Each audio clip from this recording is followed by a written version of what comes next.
سیما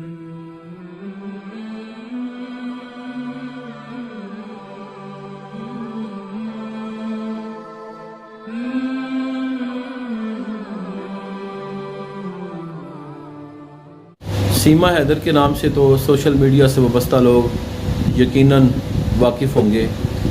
یہ وہ خاتون ہے کہ جس نے اپنے 4 بچوں کو لیا اور ہندوستان چلی گئی۔ پب جی گیم کھیلتے ہوئے کسی سچن نامی آدمی سے اس کی دوستی ہوئی اور نکاح کے تقدس کو پامال کرتے ہوئے اپنے ملک کو چھوڑ کر وہاں پر چلی گئی۔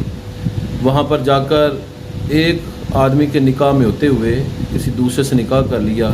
تمام مذاہب اور تمام ہمارے جو ملکی قوانین ہیں ان کے مطابق یہ نکاح ہی نادرست۔ پوری دنیا میں کوئی چھوٹا بچہ مسلمان ہوتا ہے تو کوہرام مچ جاتا ہے ہر طرف کہ جناب یہ آزادی اظہار رائے کے خلاف ہے۔ چھوٹے بچے کو جو ہے وہ اس طریقے سے مسلمان کیا گیا ہوگا، یقیناً اس کو لالچ دیا ہوگا یا اس پر پریشر ڈالا ہوگا، اور ابھی پوری دنیا جو وہ بالکل خاموش ہے۔ 4 چھوٹے چھوٹے بچے ہیں، ان کے اسلامی نام ہیں، وہ مانتے ہیں مسلمان ہیں، اور کس انداز سے پھر ان کو ہندو بنانے کی کوشش کی جا رہی ہے۔ تو یہ انتہائی نامناسب ہے۔ ایک بندہ بگڑا، پوری نسل بگڑی اور کفر تک جا پہنچے۔ الامان والحفیظ، اللہ ہم سب کی حفاظت فرمائے، ہماری نسلوں کی حفاظت فرمائے، اور اللہ تعالیٰ اس خاتون کو عقل اور شعور نصیب فرمائے۔ السلام علیکم ورحمۃ اللہ۔